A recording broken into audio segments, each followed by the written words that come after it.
From Florence, Italy, the city of inspiration for sculptors in ages past and for centuries to come, you're listening to The Sculptor's Funeral.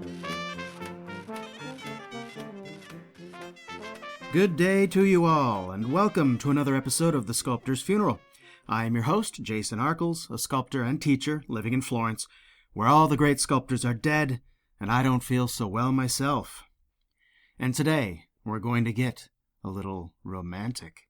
So pour yourselves a glass of wine, settle into your candlelit bubble bath, put on some Kenny G maybe to set the mood, and let's talk about the counterpoint to the neoclassical movement in art history known as the Romantic movement.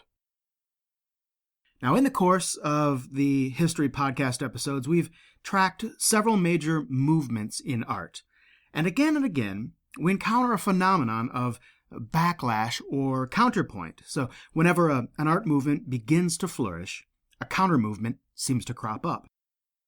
For instance, we saw how the Neoplatonists and the Mannerists of the early 16th century were reflective of the Protestant Reformation, and soon after, the Baroque gave voice to the Counter-Reformation.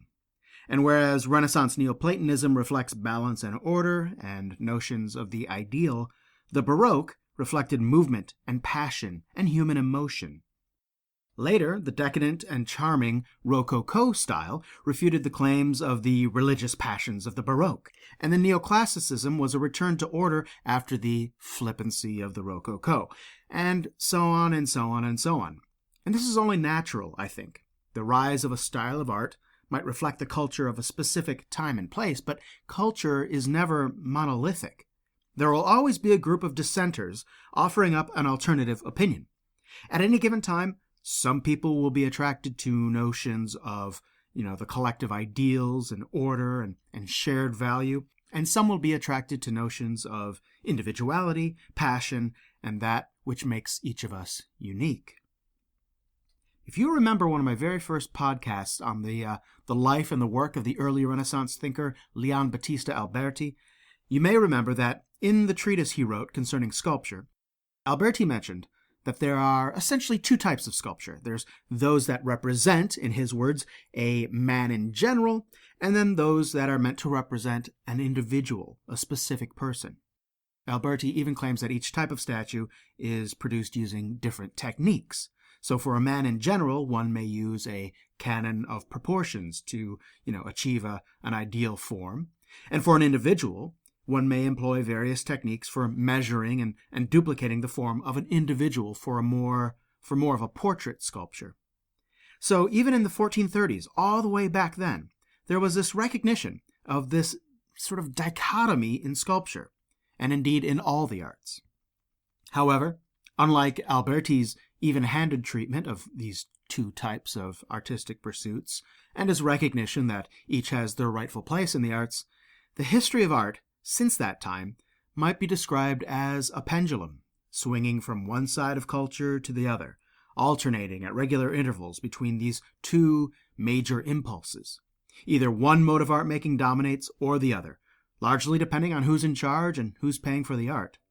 We can define this struggle for supremacy between these two modes of art making in several ways. And we can say that these artistic impulses reflect the struggle between God and man, between the real and the ideal, between the ego and the id, between intellect and emotions. All of these can be useful ways of looking at various art movements, and as Winckelmann understood, whatever mode of art making is at the fore in our times is a pretty good indicator of the ideology, politics, and larger culture which we currently share. Neoclassicism is a sterling example of this. The intellectual questing of the philosophes throughout Europe in the late 1700s and their search for a more perfect form of society and politics and culture, all that finds a perfect reflection in the intellectualism and idealization of the art of neoclassicism. Only during the Enlightenment, perhaps, could the austere and passionless neoclassical style come to such dominance in the culture. But that certainly isn't the end of the story for that period of time that we call the Enlightenment. The late 18th century isn't exactly as cut and dried as all that. It's not like in previous centuries where absolute monarchs and popes dictated the nature and purpose of art. And you either played along or you were out of a sculpture job. No, in the 18th century, history is messy. At the time of the French Revolution, it's one of history's messiest times. We shouldn't fall into the trap of thinking that the philosophes flipped some sort of enlightenment switch and everyone just stopped liking and producing Rococo work and started being neoclassicists. And we certainly shouldn't assume that everyone in the 1780s became enlightened in the first place. There were segments of the population who still supported monarchies of Europe, people who did not wish to see the power of the Pope diminished, and also people who found that neoclassical taste was maybe a misstep, a false note in the history of art. All sorts of different people with different tastes and expectations and politics, just like today, just like at any time. So who were these people who thought the Enlightenment and its enlightened art forms were a bad thing? How could anyone argue against its rational thought and the application of reason to solve a culture's ills? Well, for starters, it's good to remember that with the French Revolution came the Reign of Terror. And Jacques-Louis David, the painter turned revolutionary, was merciless and bloodthirsty in condoning the execution of the enemies of the revolution. He, of course, was also the exemplar of neoclassical painting. The revolutionaries themselves consciously linked the revolution to the art style. And so it's quite easy to see how, if you disagreed with the bloodbath that characterized much of the 1790s in France, you might also be predisposed to shun the art style, championed by the Reign of Terror, and also championed by that new absolute monarch in all but name, the Emperor Napoleon. But even if you could separate the politics from the art, there were many valid reasons to turn away from neoclassicism. You might simply just disagree with the theories of Johann Winckelmann, for instance, and think that the path to greatness in art isn't through the emulation of the Greeks, as he believed. Perhaps you were an admirer of the portraiture of Jean-Antoine Houdon, who was still alive and working throughout the majority of the neoclassical period, producing stunningly naturalistic portraiture that had only an occasional and tangential bond with the neoclassic style practiced by the likes of Antonio Canova. Or maybe you found that neoclassicism, while being a fantastic vehicle for conveying noble sentiments and inspiring a sense of grandeur, was at the same time limited in its scope. Was calm simplicity and noble grandeur, after all, the only thing art could be used to convey? Intellectualism and idealization, they're great, but what about the passions that the Baroque was used to express? The Baroque idiom may have been all but dead at this point, but does that mean we simply stop portraying passion or emotion or true human feeling? Well, in today's podcast, I'm going to try as much as I'm capable to chart the progression of this alternative movement to neoclassicism. As I mentioned, it's a bit messy. There were many motivations and sources for the discontents of neoclassicism to draw from. And while neoclassicism itself may be looked upon as a conscious effort towards a certain style which had clear-cut beginnings and a stated philosophy, the counter-movement, the movement counter to neoclassicism was, it was just everything else that was going on at the time outside of the reaches of neoclassicism. Some of it was intentionally running counter to neoclassicism, and some of it was just existing alongside of it, untouched by the French Revolution and the politics of the Enlightenment. And nowadays, we call this everything else, this whole counter-movement, by a single, apparently all-encompassing term. We call it Romanticism. Now, the Romantic era in art can be traced back to several beginnings and several art forms. It started virtually at the same time that the Neoclassic era began, and it more or less outlived Neoclassicism into the 1850s and 1860s. But Romanticism came to sculpture very late in the game, not really until the 1830s. So in order to understand Romantic sculpture, we need to look at some other forms of art and how Romantic ideas originated and spread, so that when we finally get back to talking about sculpture, we'll understand some facets of Romantic sculpture that might otherwise seem a bit obscure. So, how it all started. Way back in the 1760s, when Enlightenment ideas, originating from people like Winckelmann, Diderot, and others, were starting to make the rounds of the coffee houses of Europe, other thinkers criticized the rationality and objectivity of the Enlightenment. These critics pointed out the complete lack of individuality and even the tendency towards the negation of the individual in much of Enlightenment thinking and aesthetics. The liberty espoused by those who called for revolution was a collective liberty, but not a personal liberty. Neoclassicism's ideals were aimed at the ideals of a culture. But what about the ideals of an individual? The emotionally rich life of each individual person is rich in its own way. And some of those who criticized the Enlightenment wished to celebrate this rich, personal inner life rather than surrender it for the sake of the collective ideal. One of the first incarnations of this so-called counter-enlightenment was the Sturm und Drang movement.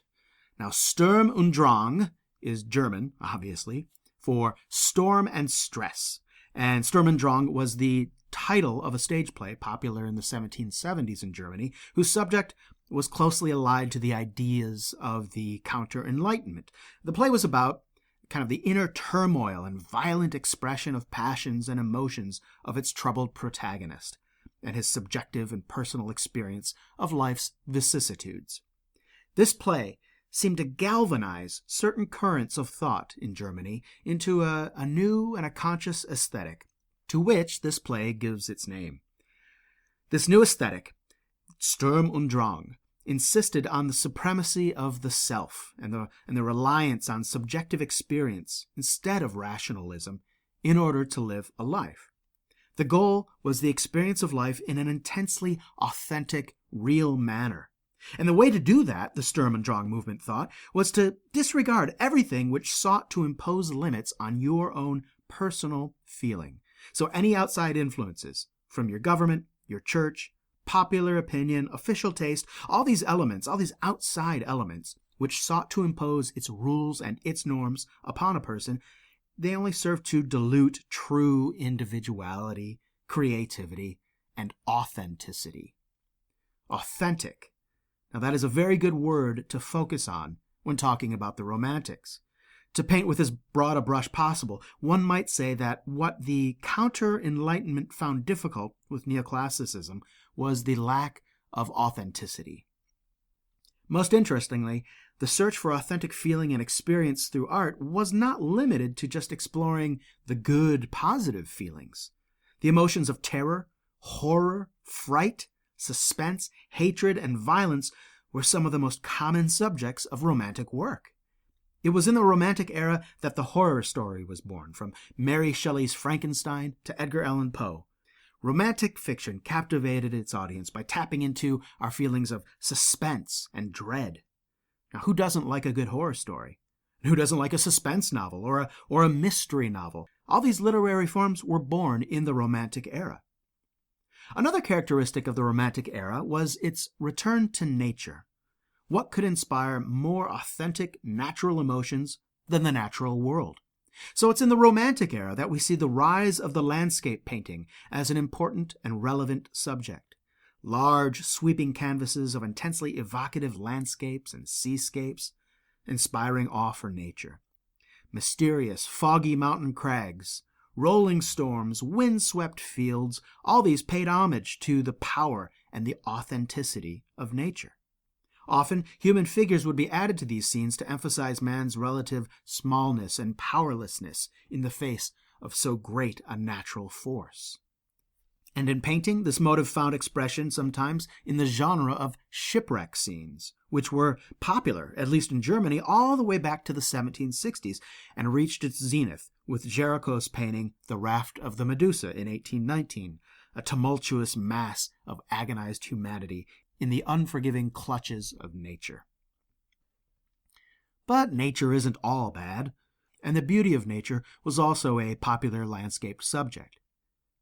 Another motivation for the Romantics to turn to nature was partly a reaction against tendencies towards a more and more modern society. This was the dawn of the industrial age, after all, and cities were growing larger. There was a growing divide between agricultural and industrial cultures, and there was a pervasive sense, perhaps for the first time, that the progression of society from the field to the factory, and subsequently society growing out of touch with nature, could be a bad thing. Another cultural shift during this time, which would influence the Romantics, was a budding interest in spirituality, away and apart from organized religion.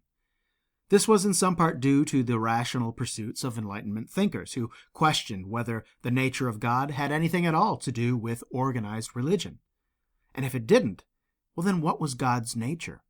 What is the nature of the human soul?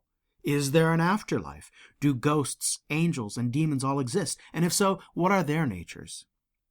Now, one of the most famous explorers of spirituality through rational and scientific means in the 18th century was a guy named Franz Anton Mesmer.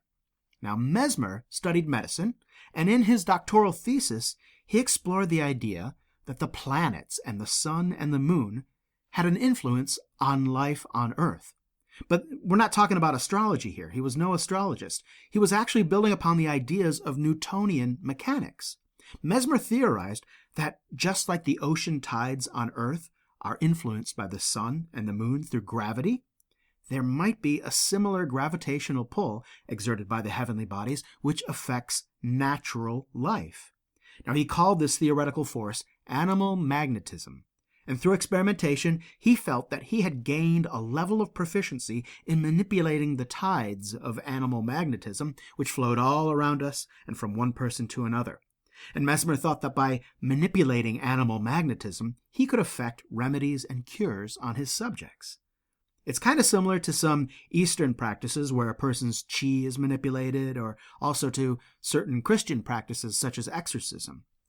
To channel and control the tides of animal magnetism, Mesmer would stare deeply into his subject's eyes, passing his hands over certain areas of the body, and practice breath control, and his techniques became known as mesmerism, and the term mesmerize, of course, is still in common use. And anyway, whether Mesmer knew it or not, what he really had achieved was a method of hypnosis. And through hypnosis, he was able to achieve certain results which we now understand to be possible through the power of suggestion in the unconscious mind. Mesmer's fame and success contributed widely to the general interest in the subconscious and in altered psychological states, such as the phenomenon of the imagination, of dreams and nightmares, sleepwalking, hallucinations, visions, and more. And Mesmer's work is only one example of the interest in the metaphysical, the spiritual, and the occult during this time. In the early 19th century, we see the rise of everything from transcendentalism in the United States to the popularity of seances and spiritual mediums. As you might imagine, all this fit perfectly with Romanticism's interest in using personal, subjective, authentic feeling as a path to truth.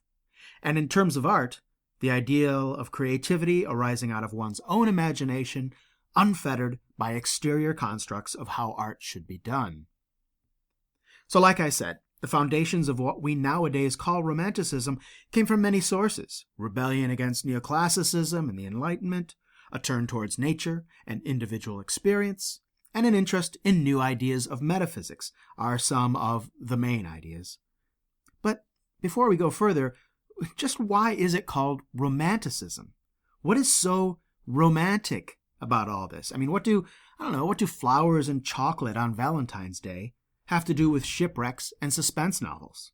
Well, I'll tell you when the sculptor's funeral continues.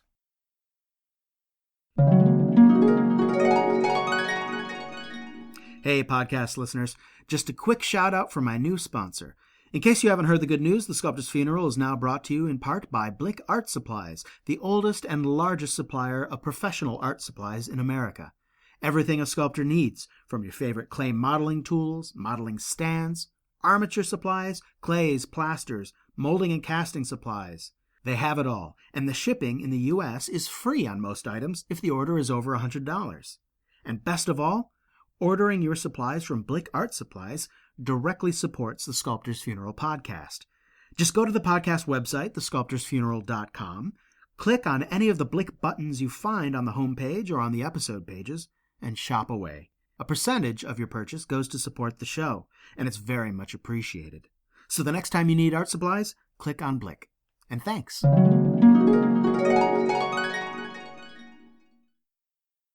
All right, so the exact origins of the word romantic being attached to this art movement are a little obscure, but the use of the word romantic to describe feelings like sunsets, that goes back to England and France in the 18th century and had nothing to do with what we would call romantic love at this point. And elsewhere, you get the word Roman used as a descriptive term for a literary form which was becoming increasingly popular. And that literary form is the fictional novel. Now, why would you use the word Roman to describe a novel? Well, it has to do with a collection of ancient Greek literature which had survived and was passed down to modern times. There exist 5 book-length works which represent a popular genre of writing from the 1st to the 4th century A.D. in Greece. These stories all revolve around the fates of young and virtuous lovers who face trials and tribulations but are ultimately united in their love for each other. These are the first romantic novels. But if they were written by Greeks, why aren't they called Grecian novels? Well, because when these books were written in the 1st to the 4th century A.D., Greece was a part of the Roman Empire. So to chronologically categorize Greek literature, you can generally group things into works written during the times of Greek self-rule, and call that classic Greek literature, and then call the stuff written during the Roman occupation of Greece Romantic Greek literature. So 2 time periods for Greek literature, classic and romantic. And while I have yet to come across this in my reading, it seems to me, and let me emphasize, I'm sort of theorizing here, and I may well be wrong, but it seems to me that the universal acceptance of the term Romanticism to describe the art of the counter-enlightenment by the early 19th century would have been spurred on by a need to endow the movement with an element of credibility which only the supremacy of the ancient Greeks could provide. Remember, Winckelmann's theories and notions were widely accepted, and the notion that emulation of the Greeks was the path to greatness in art, well, that was a given by the early 19th century. Neoclassicists rooted their work in classic Greek literature, like Ovid's Metamorphoses, with its endless supply of stories of the doings of the gods. But the Romantic Greek literature was full of stories about passions of love and personal striving for the common mortal. This body of literature had a lot in common with the interests and pursuits of the artists in the counter-enlightenment. And so, by marching under the banner of Romanticism, these artists were proclaiming themselves as heirs to the legacy of the Greeks just as much as the Neoclassicists were. Romanticism was an historically valid alternative to Neoclassicism, as Romantic and classic literature had the same culturally Greek origins. So let the Neoclassicists emulate classic Greeks, while we, Romantics, emulate the Romantic Greeks. Now, this equality of historical credibility is reflected in the fact that these 2 movements, Neoclassicism and Romanticism, existed alongside one another for decades. But don't get the impression that artists had to consciously choose to either be a neoclassicist or a romanticist. It's not black and white like that. And we only need to look at the work of Bertel Thorvaldsen, the most neoclassical of the neoclassical sculptors, and compare his work to Antonia Canova, the most popular of the neoclassical sculptors. An element of Canova's popularity lies in the fact that he never really lost sight of ideas of physical beauty or human emotion in his portrayal of the Greek gods and heroes. He knew how to walk the line, keeping his work thoroughly grounded in the classics in both subject and style, but with just enough humanity to keep it interesting. In point of fact, most sculptors throughout the neoclassical period, certainly most of the best sculptors, sought to effect this combination. But in the end, the more progressive and alluring Romanticism won out over the studied and elite Neoclassicism in the realm of popular taste, somewhere in the middle of the 19th century. Romanticism itself gave out soon after. As I mentioned, Romanticism per se was not a unified aesthetic, and had many goals and influences, all under this umbrella term romantic.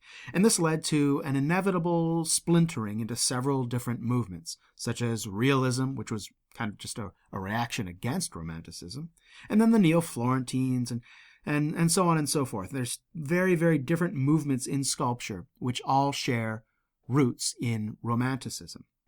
However, romanticism left quite a legacy in the arts. It's no exaggeration to state that romanticism changed the way both artists and public view the very nature, purpose, and function of art. These views are in fact still dominant today, and because of this, in a certain sense, we could still consider ourselves to be in the Romantic era. And here's what I mean by that. Go ask someone who is not an artist and ask them what an artist is, what it means to be an artist, what the job of the artist is, what makes a great artist, what makes great art. You might well get responses that say that an artist is a creative person who expresses themselves through their chosen medium. And what makes a great artist is a combination of genius, originality, and the ability to communicate his or her personal expression. Great art can be many things, but above all, it is original, and it changes the way we viewers of that art look at the world. Great art challenges our preconceived notions of the world and gives us a new perspective. That all sounds reasonably correct, right? These are fairly common notions about the nature of art these days, and I would be very surprised to hear many listeners who do not share, at least, to some extent, this point of view. But these notions have been common only since the rise of the Romantic era. The idea that self-expression is the primary urge behind creativity, the high value placed on originality, the concept of the artistic genius, and the notion that art should directly address and perhaps challenge our outlook, these are all thoroughly romanticist notions. Now, that's not to say these ideas didn't exist before Romanticism, but it's during that period when these ideas become the dominant view, and they have remained dominant for 2 centuries. The biggest sea change in our notions of what art is all about seems to be the idea that art is, first and foremost, a vehicle for self-expression. Many people who haven't studied art history are often surprised to learn how new this idea actually is. Now, of course, it's true. We can look at the old masters, Michelangelo and Bernini and so on, and we can see a very strong personal style in each of their work. Personal style is pretty much unavoidable. And to that extent, yes, the work of every artist reflects, to a greater or lesser extent, their own personal perception of the world. But the Romantics came along, and they placed this phenomenon as a major goal of art. And that idea remains with us and is nowadays taken for granted by many, that 'twas always thus. Unfortunately, this particular legacy of Romanticism leads to some pretty erroneous assumptions about art and artists of the past. Aspects of sculpture that aren't immediately explainable or legible are sometimes chalked up to the artist's, quote, personal expression. Everyone always wants to know what the artist was trying to say, What was Donatello trying to say when he represented his David in the nude? What was Michelangelo trying to say when he left the allegorical figures on the Medici tombs unfinished? Now, both of these questions about what Donatello and Michelangelo were doing actually have answers that have nothing to do with the personal self-expression of these artists. But for too many people, the question of what the artist was trying to say is the first question that comes to mind to ask. And this has led to all sorts of contemporary misunderstandings of the old masters.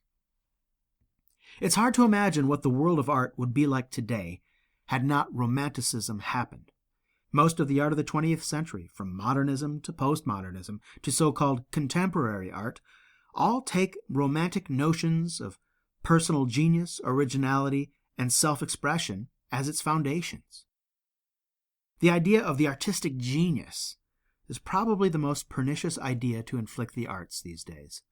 It reflects a bias towards the notion that artists are born and not made, that the creative genius is an almost supernatural or superhuman or at least more evolved specimen of humanity, put on this earth to teach others how to see and how to feel.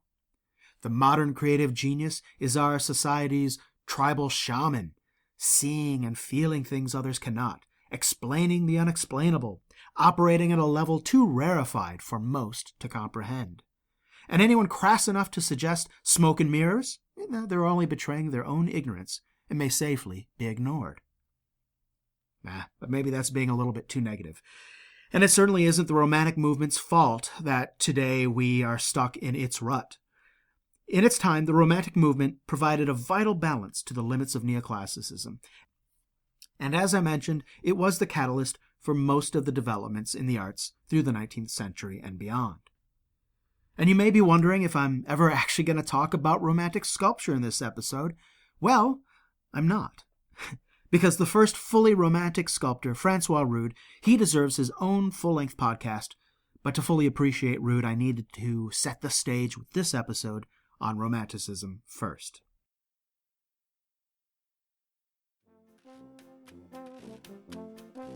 So thanks for listening. I know it's a little boring to spend a podcast just on an art movement in general rather than focusing on the life and work of a particular sculptor, but without understanding the sea changes that Romanticism heralds, it's hard to understand how the amazing, varied, and in many ways unprecedented period of sculpture production in the 19th century ever occurred. It's actually my favorite period in the history of sculpture. Most of my favorite sculptors were working during this time in the 19th century, and I cannot wait to get into it in coming podcasts. So until then, have a great and productive week, and I'll be back soon with more.